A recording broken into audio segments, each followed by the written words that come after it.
Gasped. "Humans you can mate year-round?" The Grand Assembly Hall of the Galactic Concord was built to intimidate. It stirred in the city. Its ceiling stretched so high that clouds floated inside it.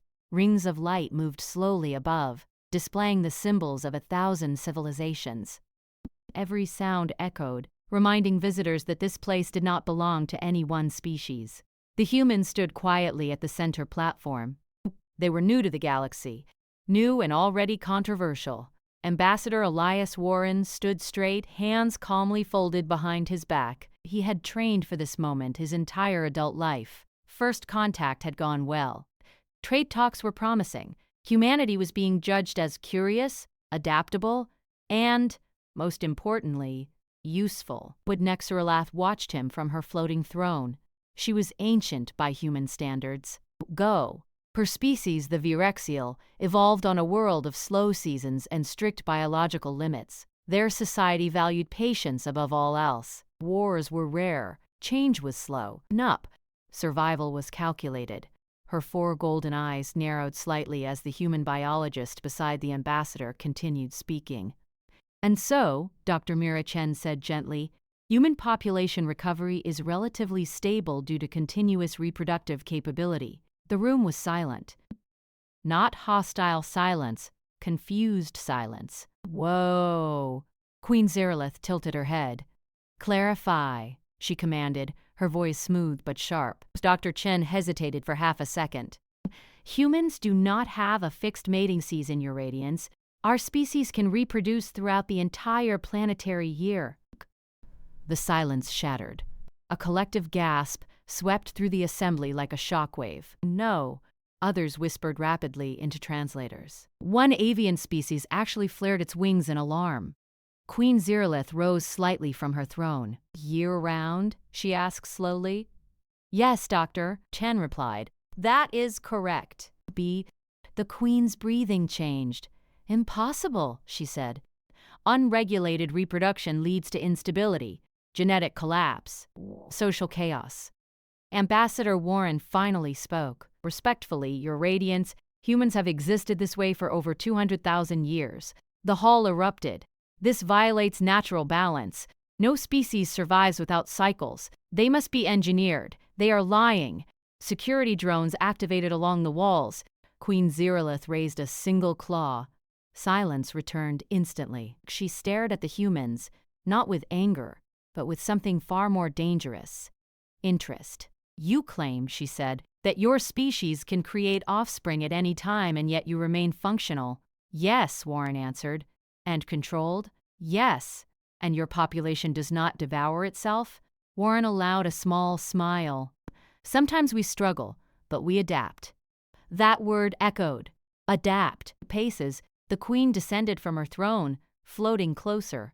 The distance between alien ruler and human ambassador vanished. "This ability," she said softly, "is not listed in your preliminary data." Dr. Chen bowed her head.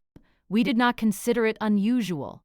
The hall exploded again, this time with disbelief. Queen Zerlith stared at the humans for a long moment. Then she did something no conquered ruler had done in centuries. She laughed. A sharp, disbelieving sound. "Humans," she said, "you walk into a hall of species bound by seasons, cycles, and biological law, and casually announce that you are not." Her eyes hardened. "Do you understand what you are implying?" Warren nodded. "Yes. You imply," the Queen continued, "that your species can recover from disaster faster than any known civilization." Dr. Chen spoke carefully. "Historically, yes." The Queen turned away and addressed the assembly. "Order an immediate biological inquiry," she commanded. Full transparency, no weapons, no politics. Murmurs followed. "This knowledge," she added, "is either a miracle or a threat." The human delegation was escorted from the hall under heavy observation. In orbit above the Concord capital, alien science vessels gathered like predators circling prey. Inside the human ship Endeavour, tension filled the air. "You think we messed up?" one junior diplomat asked quietly. Warren exhaled. "No, I think we surprised them." Dr. Chen stared out the viewport at the massive alien structures. They evolved to survive stability, she said. We evolved to survive chaos. Back on the planet, Queen Zeroleth stood alone in her private chamber. Ancient holograms activated around her, records of extinct civilizations. So many had fallen. Plagues during breeding droughts, wars during infertile cycles, natural disasters that erased entire generations. She whispered to herself. A species that does not wait to rebuild, her claws curled slowly, would never truly go extinct. For the first time in her long reign, the queen felt something unfamiliar, not fear, uncertainty. And somewhere deep within the galactic concord, a quiet realization began to spread. Humanity had not broken biological law. They had survived it. The investigation began 3 standard cycles later. Above Earth, massive alien research ships settled into orbit. They were elegant and cold, shaped by minds that believed biology should follow strict rules. For the first time in galactic history, so many species had agreed on one thing: humans needed to be understood. It was different. On the surface, Earth looked chaotic to the visiting scientists. Cities stretched endlessly. Machines moved constantly. Humans were everywhere, working, building, arguing, laughing. There was no visible order like the slow, quiet worlds most aliens came from. To them, it looked unstable. Dr. Vale Rune of the Cathari Collective observed the planet through a floating screen. His species reproduced once every 12 years. Their young were rare and carefully planned. This world should have collapsed long ago, he said. And yet it thrives. Beside him, Queen Zeroleth watched silently. She had insisted on observing the investigation herself. No representatives cooperated fully. Their data was open, their history unfiltered. This alone confused the Concord scientists. Most species hid their failures. Humans displayed theirs openly. The first briefing shocked them. Human population graphs did not move in smooth cycles. They surged upward, crashed violently, and then, against all probability, rose again. These drops, a Concord analyst said, pointing to the screen, correspond to global disasters. Dr. Mirachen nodded. Plagues, wars, environmental collapse, asteroid impacts, ice ages. The room went quiet. You experienced extinction-level events, Vale Rune said slowly, multiple times. Yes, Chen replied. We lost entire civilizations. Queen Zeroleth leaned forward. Yet your species survived. Chen met her gaze. Because we never stopped rebuilding. The next phase of the investigation focused on human social structure. Conquered scientists expected disorder. What they found instead confused them deeply. Humans formed families without seasons. Bonds formed across time, culture, and geography. When loss occurred, humans mourned, but they did not wait decades to recover. They replaced fallen numbers quickly, one scientist said. Not through force, through continuity. A human historian joined the session. When disaster strikes us, he said, we don't pause life, we protect it. Alien observers watched recorded footage, humans rebuilding cities after earthquakes. Communities caring for orphaned children after wars, medical teams working without rest during pandemics. This behavior, Vale Rune said, is irrational, emotionally driven. Dr. Harrison, Chain smiled faintly. Yes. And that's why it works. The deeper they studied human biology, the more unsettling the results became. Humans were not physically superior. They were weaker than many species, slower than others, fragile in extreme environments. Worse it. But their biology favored endurance, fast healing, men, high genetic variation, strong bonding hormones. They adapted quickly, not individually, but collectively. Queen Zeroleth began to understand. Her species waited for the right time to create life. Humans created the time to survive. Directly. Your radiance, he said, this ability, it makes them dangerous. Explain, she replied. This ability, it makes them dangerous. Explain, she replied.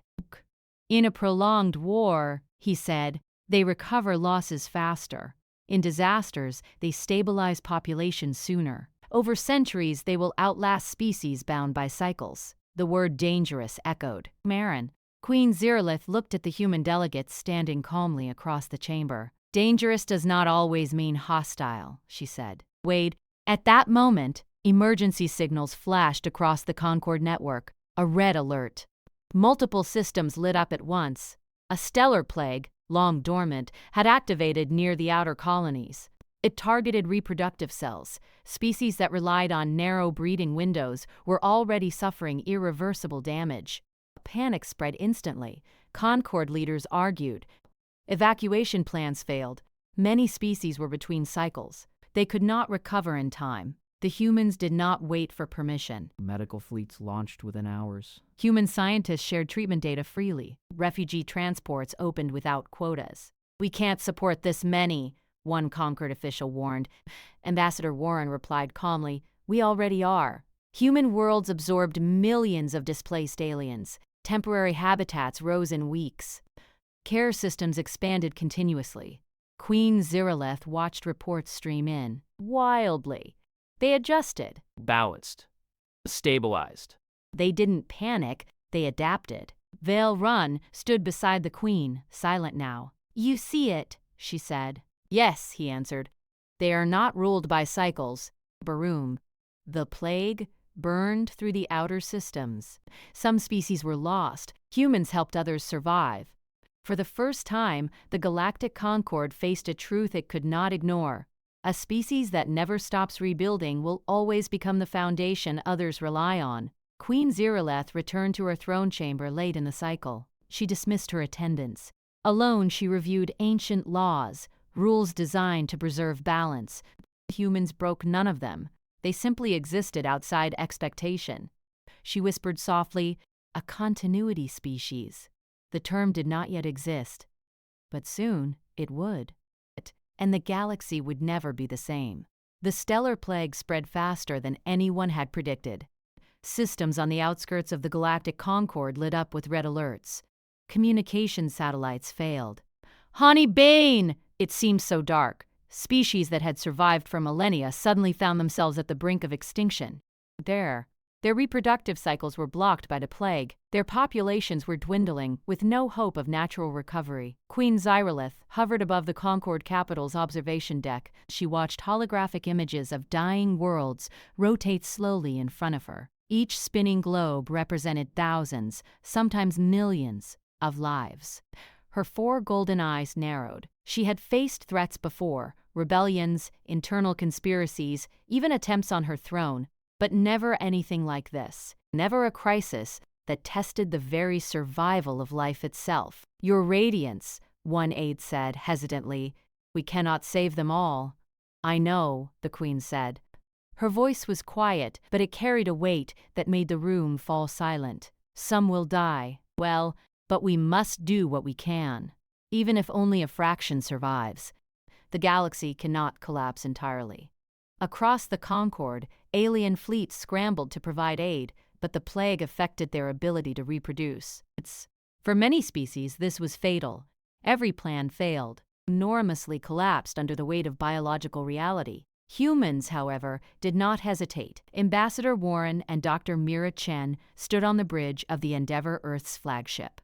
Around them, fleets of human ships prepared for coordinated operations. Unlike other species, humans had no fixed schedule, no long gestation waits, no rigid reproductive cycles. They acted immediately, without delay, without fear of overextending themselves. Deploy medical fleets to the Korath system, Chen ordered. Prioritize reproductive treatments, then move to the outer colonies. Tanina distributing aid and integrate refugees where needed. The crew nodded and began issuing orders at a pace that stunned alien observers. Pura floated beside Warren, studying the human protocols.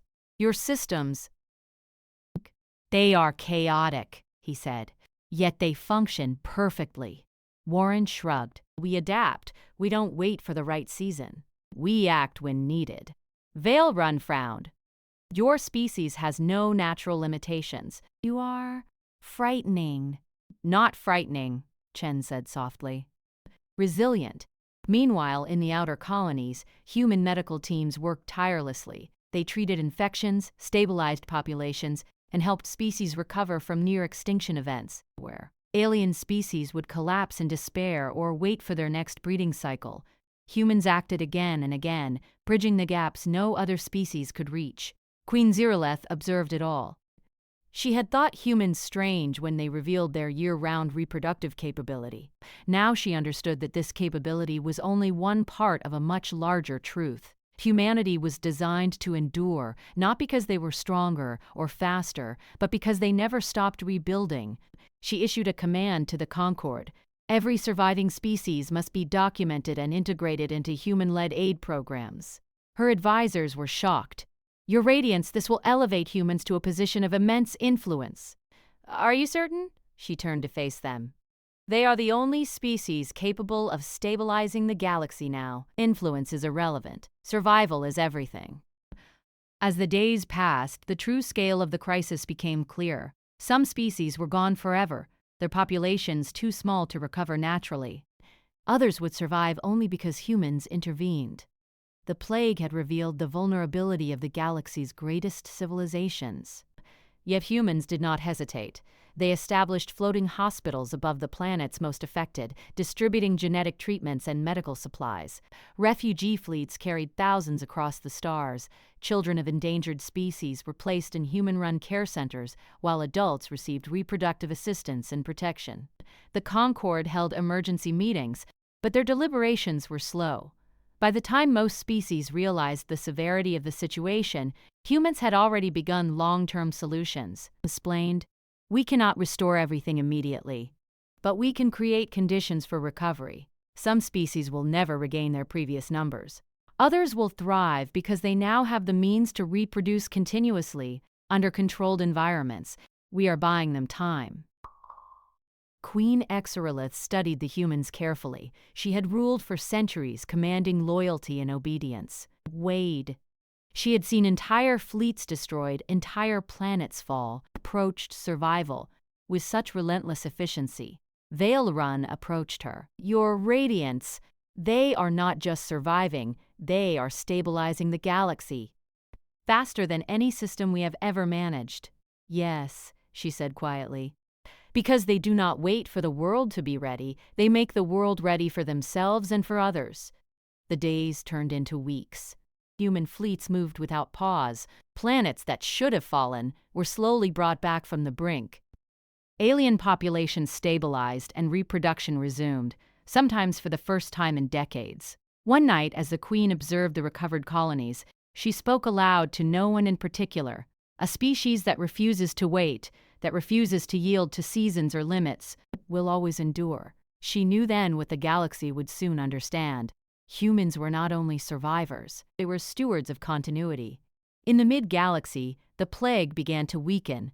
Many species now owed their survival to humans. Some still doubted, questioning how a fragile species from a minor planet could outperform centuries of galactic knowledge and advanced technology. But humans did not seek recognition. They continued their work quietly, methodically, efficiently. Their year-round reproductive capability, once a source of shock, was now understood as only one of many adaptations that allowed their species to endure catastrophes others could not. Queen Ziraleth made a decision that would redefine the Concord forever. She summoned Ambassador Warren and Dr. Chen to her private chamber. "You have shown us what no other species could," she said. "You act where others cannot. You rebuild where others fail, and you endure endlessly." Warren bowed. "We do what we must to survive, Your Radiance." The Queen's 4 eyes studied him. "This ability, this relentless adaptability, it is more than biology. It is strategy, morality, and intelligence combined. Humanity will guide the future of the Concord, whether you wish it or not." Chen spoke softly. "We do not wish to dominate. We wish only to survive and to help others survive." "Survival is influence," the Queen replied, "and influence will shape the galaxy. You have earned it by your actions, not by conquest." The humans left the chamber with a quiet dignity. They had not sought recognition. They had only acted according to what they knew to be true. Humanity did not stop. Humanity adapted. Humanity endured. As the plague finally began to dissipate, The Queen allowed herself a rare smile. She had expected chaos from humans. Instead, she had witnessed something extraordinary. For the first time, she understood that their year-round reproductive capability was only a symptom of a larger truth. Humans never surrendered to limits. They never yielded to expectation. They never stopped. In the long history of the Concord, no species had ever demonstrated such relentless resilience. Doctress, the galaxy had nearly fallen, and yet it survived. Because humans refused to pause. Because humans refused to wait. Because humans endured when all others faltered. The Queen whispered to herself, staring out at the stars. They are the species that never stops. And, perhaps, they are the species that will never be defeated. The galaxy was quiet, but it was a quiet earned through struggle. Once, entire civilizations had faced extinction. Now, thanks to humanity, they survived. The stellar plague had receded, but its lessons remained. Worlds that should have fallen were standing. Colonies that should have been lost were rebuilding. And the species that had nearly panicked were now learning to adapt in ways humans had taught them. Queen Zyraleth moved through the Grand Assembly Hall once more. The space was the same as it had been when humans first arrived, but it no longer felt imposing. It felt incomplete without them. She descended from her floating throne, her golden eyes scanning the room. Delegates were present. Some whispered anxiously. Many species still did not trust humans fully. Some still feared their capabilities. Was today, no, one could deny them. Ambassador Warren and Dr. Mira Chen were brought before the Queen. Behind them, human representatives from various scientific and diplomatic fields stood calmly, observing the assembly. Nose, they did not posture. They did not boast. Their presence was quiet, dignified, and efficient. Queen Zyraleth spoke, her voice echoing through the hall. We have faced disaster together. The Concord has seen the limits of species bound by cycles. And yet, her eyes rested on the humans. This species has endured when all others faltered. Murmurs spread across the room. Whispered, "How?" The Queen raised a claw for silence. Weapons. Not through weapons. Not through conquest. Whoa. Not through manipulation. Humans endure because they act. They adapt. They rebuild. Cain. They survive continuously, without waiting for the right time. They are not perfect, they are not invincible, but they refuse to surrender to the galaxy's chaos. And that, Doe, is power, unlike any other. Ambassador Warren bowed. Your radiance, we do not seek praise. Do what is necessary to survive, and to help others survive as well. The Queen nodded slowly. You have earned more than survival. You have earned a place as the stewards of continuity for this galaxy. Every species, every planet, every system now owes its recovery to you. And yet you have not sought dominance. That restraint is as remarkable as your resilience. Dr. Chen stepped forward. We cannot save every species perfectly. Some losses were inevitable. But we can ensure that life continues. That knowledge is preserved. That species can rise again. A murmur ran through the assembly. Species that had doubted humans now felt the weight of reality. Humans were not conquerors. Humans were guardians. The Queen addressed the assembly once more. Let this be recorded in the annals of the Concord. Went. Humanity will guide the recovery of the galaxy not through coercion, but through example and action. They will lead efforts to stabilize systems, rebuild civilizations, and preserve life. Let them be the model of continuity that all species may aspire to emulate. The assembly was silent, the weight of the Queen's words sinking in. For the first time, many delegates considered what it meant to be adaptable, to endure when the world turned against you. They had learned a lesson that no books or records could teach them. A species that refuses to pause cannot be defeated. Outside the hall, across the galaxy, human fleets were still in motion. They were distributing aid, sharing medical knowledge, and helping species begin the slow work of recovery. Planets once devastated by the plague. Human engineers oversaw construction projects. Schools reopened for alien children. Reserved experiments. Human doctors and scientists worked around the clock, yet never faltered. It was not magic. It was simple human persistence. Queen Ziraleth watched reports of the humans' work with fascination. She had expected chaos from a species with continuous reproduction. She had feared they might be reckless, unbalanced, or fragile. Instead, she saw balance. Humans did not wait for the galaxy to align with them. They aligned themselves with the galaxy, and in doing so, taught others to do the same. Vale Run, the Kethari scientist, floated beside her once more. Your radiance, they are extraordinary, not in strength, not in weapons, but in their very nature. They endure, and they teach endurance. Graphic images of human-led recovery efforts. Yes, she said softly, they are extraordinary. Perhaps the galaxy will survive because of them. She remembered the day humans first revealed their secret. You can mate year-round, she had gasped. At the time it seemed trivial, an oddity, even a weakness. Now she understood. It was never about reproduction. It was about continuity. It was about the refusal to pause, to wait, to falter, pan to survival and adaptation. Queen Ziraleth knew she had made the right choice. She had named them Stewards, not out of favor, but out of necessity. Humanity had proven their worth through action, through endurance, and through a moral compass that balanced survival with compassion. The Queen called a final session with the humans. She wanted them to understand the gravity of their impact. Ambassador Warren, Dr. Chen, she began, her voice solemn. You have done what no other species could. You have saved lives, stabilized civilizations, and preserved knowledge. The Concord owes you its continued existence. Warren nodded. We only did what was necessary. Survival is never passive. The Queen's eyes softened. The galaxy has learned an important truth today. It is in resilience, in persistence, in the refusal to surrender. Humans have shown us that, Doctor. Chen spoke quietly but firmly. If we survive, and if we continue to endure, perhaps one day the galaxy will not face extinction at all. Perhaps we can teach others to act before disaster strikes. The Queen smiled, a rare expression for a ruler of her stature.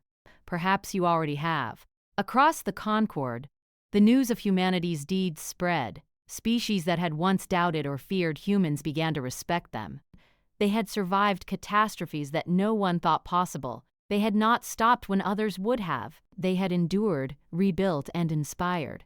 Humanity had become a symbol, not of conquest, not of dominance, but of hope. On Earth, children looked up at the stars, unaware of the enormity of what their species had achieved. Yet their laughter carried across the void, a testament to life that refused to yield. Watched those stars from her throne, her mind filled with quiet awe. Humanity had walked into the galaxy, unassuming, seemingly fragile, and yet had changed everything. They endure, she whispered again. They survive. And in doing so, they save us all. And for the first time, she admitted a truth she had never said aloud. Humans were extraordinary. Dominate or destroy, but because they could endure when the universe demanded it. Because they were the species that never stopped, and perhaps the species that would never be defeated. The galaxy, once fragile and uncertain, now had a foundation that could last for millennia. Humanity had not only survived, humanity had preserved the future. And the stars, for the first time in countless cycles, shone with a quiet promise. A promise that life, no matter how fragile, would continue. Because humans refused to pause. Because humans refused to wait. Because humans endured, relentlessly, tirelessly, and without surrender. The Queen gazed at the stars one last time and whispered softly, almost reverently, the galaxy owes its life to them, and perhaps it owes its hope as well.